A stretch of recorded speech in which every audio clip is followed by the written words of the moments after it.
Ya, Anda kembali di Kabar Petang, saya akan langsung ke Prof. Didin. Prof. Didin, kalau tadi sudah disebutkan oleh Mas Wamen bahwa nanti akan dilakukan peninjauan kembali dan juga akan mempertahankan lebih dari 10.000 karyawan ini untuk tidak di PHK begitu. Lantas apa sebenarnya kalau dari kacamata Anda yang bisa dilakukan oleh pemerintah? Karena untuk mempertahankan puluhan ribu karyawan tersebut muncul masukan-masukan begitu ya. Akankah pemerintah ini akan melakukan bailout atau memberikan dana talangan terlebih dahulu begitu?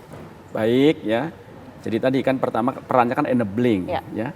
Ternyata nggak mungkin tadi ya. Wah ternyata katakanlah misalkan PK-nya juga ditolak. Berarti kan berikutnya tadi ya, peran berikutnya adalah kan perlindungan dari pemerintah ya. Melalui apa tadi? Kan sudah ada jaminan kehilangan pekerjaan. Itu yang mungkin yang pertama dilakukan ya. Yang kedua bagaimana agar yang kena PHK ini kalau bisa mungkin nggak pemerintah bikin lapangan kerja baru untuk memindahkan ya yang pada kena PHK ini. Kemudian yang ketiga tadi ya, hanya pemerintah ya, sebenarnya ada akar masalah yang jauh lebih penting dari ini menurut saya ya, supaya tidak menimbulkan masalah berikutnya. Kenapa sih sampai Sritek pilot? Dan ternyata mohon maaf bukan yang Sritek ya, ternyata yang BUMN tekstil juga ikut pilot ya, yaitu Indah Sandang ya, Nusantara, Indah Sandang Nusantara. Itu kan BUMN, itu juga pilot. Kemudian ada Primissima, itu juga BUMN tekstil, juga pilot. Artinya Mbak Vita ya, ada hal yang jauh lebih penting dari itu. Boleh jadi mungkin ada kebijakan yang kurang tepat. Ya, menyangkut masalah misalkan impor tekstil tadi ya, di mana ini sangat merugikan bagi perusahaan-perusahaan di dalam negeri. Ini yang mungkin harus dilihat lebih lanjut ya. Karena jangan sampai tadi mohon maaf ya, nanti pemerintah sudah membailout, ternyata muncul yang lain, dan itu permasalahan yang lebih berat dan justru itu akan menimbulkan tadi ya masalah yang jauh lebih besar ya. Makanya idealnya menurut saya kalau memang Sritek ini diselamatkan, mohon maaf itu PT Sandang Indah Nusantara pun diselamatkan dong. Kan kena belum dia pilot juga dari September bahkan ya, September 2024. Termasuk Primissima juga tadi malah Juni Mbak Vita itu 2024 sudah pilot. Nah idealnya ini selamatkan, ini juga diselamatkan. Apalagi ini adalah anak kandung ya dari pemerintah gitu barangkali. Oke, kita menuju ke Mas Wamen. Mas Wamen meskipun ini proses hukum masih terus bergulir ya. Karena ini belum inkrah, masih ada PK di sana. Tapi kita tunggu nanti keputusannya seperti apa. Tapi apakah pemerintah ini membuka opsi untuk bailout atau memberikan dana talangan mengambil alih PT Sritek? Mas Wamen?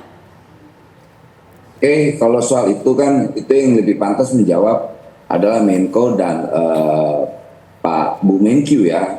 Saya hanya fokus pada bagaimana menyelamatkan kawan-kawan pekerja atau buruh di sana untuk tidak ter-PHK.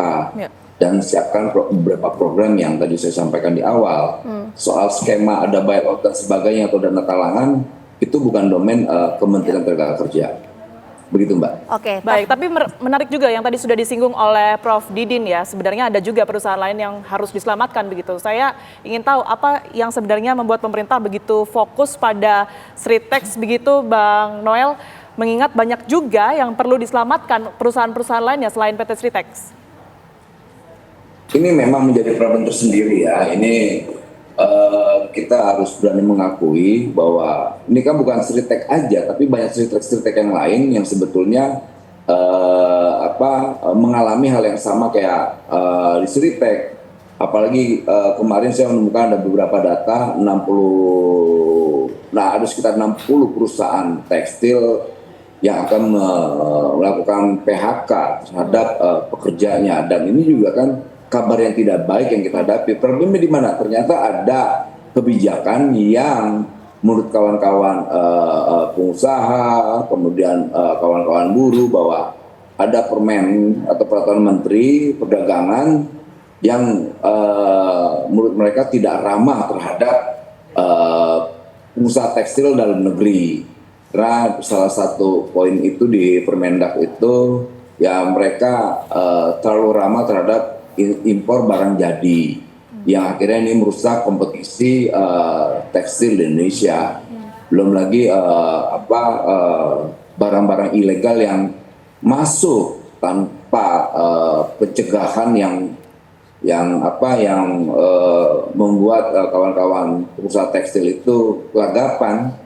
Saya rasa itu. Jadi saya yakin sih dengan ini aparat penegak hukum kita dari kepolisian, kemudian Jaksa Agung, kemudian Bea Cukai bergerak lah hari ini. Saya punya optimisme ke depan, apalagi kita lihat ini sebetulnya momentum industri tekstil kita ketika Donald Trump naik ya, karena kebijakan Amerika terhadap Cina, terhadap barang-barang impor Cina ke Amerika itu kena pajak 60%. Sebetulnya ini peluang besar untuk kita. Semoga peluang ini bisa kita manfaatkan dengan cermat. Oke, Mas Wamen, kemarin kan Mas Wamen juga sempat mengunjungi PT Sritex ya Mas Wamen ya. Ini merupakan arahan juga dari Pak Presiden Prabowo Subianto. Dalam kunjungan Mas Wamen ini, bagaimana status dari lebih 10.000 karyawan ini pasca putusan MA? Apakah memang ada PHK atau seperti apa kondisi objektifnya? Ya, secara objektif mereka menyampaikan ke kami. Saya coba cek pertama manajemen, saya tanya komitmen mereka dengan di PHK nggak ada. Kedua kita tanya ke serikat buruhnya lagi. Karena misalkan ada serikat buruhnya, ya serikat pekerjanya, saya tanya gimana? Nggak ada Pak. Ya, sudah, kita tanya lagi benar-benar ke buruhnya, ada nggak nih PHK? Oh nggak ada Pak. Ya, jadi ya kami kan harus juga melakukan mitigasi yang secara objektif ya. Dari semua yang saya lakukan, jawabannya tidak ada PHK. Nah kedua, ya kewajiban perusahaan misalnya pembayaran gaji gimana? Aman, BPJS-nya aman, sudah. Kan kita bisa lihat itu aja dari dua komponen itu ketika terjawab dengan baik ya tugas kami kan coba melihat dan memastikan bahwa memang tidak ada PHK di sana. Itu. Kemudian hari ini ada kemudian ada keputusan baru soal kepailitan, yaitu kan bukan domain kami lagi gitu loh. Domain kita adalah bagaimana menjaga agar kawan-kawan pekerja atau buruh Sritex itu tetap dalam kondisi yang aman dan tenang. Dan dalam hal ini negara harus hadir. Saya pastikan negara harus hadir bersama kawan-kawan buruh Sritex. Baik, saya ke Prof Didin. Prof Didin, kalau melihat ini memang masih berproses, tapi konsekuensi untuk gagal kasasi atau gagal untuk peninjauan kembali ini nanti bagi PT Sritex seperti apa? Dan kalau Anda melihat pemerintah, Pak Prabowo Subianto ini akan memerintahkan penyelamatan seperti apa lagi bagi PT Sritex ini nanti? Baik, terima kasih Mbak Tiara ya. Jadi kalau dalam kebijakan publik ada 4 ya. Yang pertama kan namanya kebijakan kebijakan yang sifatnya ilmiah. Ya.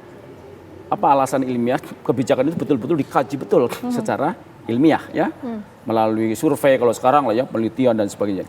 Yang kedua kan ada yang namanya alasan profesional. Kebijakan ini betul-betul dilakukan oleh orang yang profesional. Nah yang ketiga ini, alasan politik, Mbak Wita ya. Artinya apa? Kalau memang untuk menjaga wibawa negara ya, untuk menjaga negara Indonesia di mata dunia tetap baik, apapun bisa dilakukan. Itu ya oleh pemerintah, apalagi presiden sebagai kepala negara. Ya. Dan apalagi beliau saya sangat perhitungan sangat matang ya dalam berbagai hal. Saya yakin apapun akan bisa dilakukan. Ya. Itu ya mau apapun ya. Karena ini mungkin menyangkut masalah tadi ya kewibawaan daripada suatu negara. Karena kalau hitungnya matematik tadi ya, contoh kereta cepat secara matematik pasti rugi, tapi kan ini politis. Artinya dengan dari kereta cepat negara jadi meningkat ya, prestis negara Indonesia jadi tinggi. Beli kapal perang mahal, mungkin secara ekonomi rugi, ini tinggi. Nah sama dengan ini, kalau ini selesai pasti prestis negara pun akan makin meningkat. Jadi nanti kita sama-sama kawal bagaimana proses hukum terhadap PT Sritex ini. Sekali lagi terima kasih banyak ada Mas Wamen dan juga Prof Didin atas waktunya sudah bergabung bersama kami di Kabar Petang. Sehat selalu semuanya.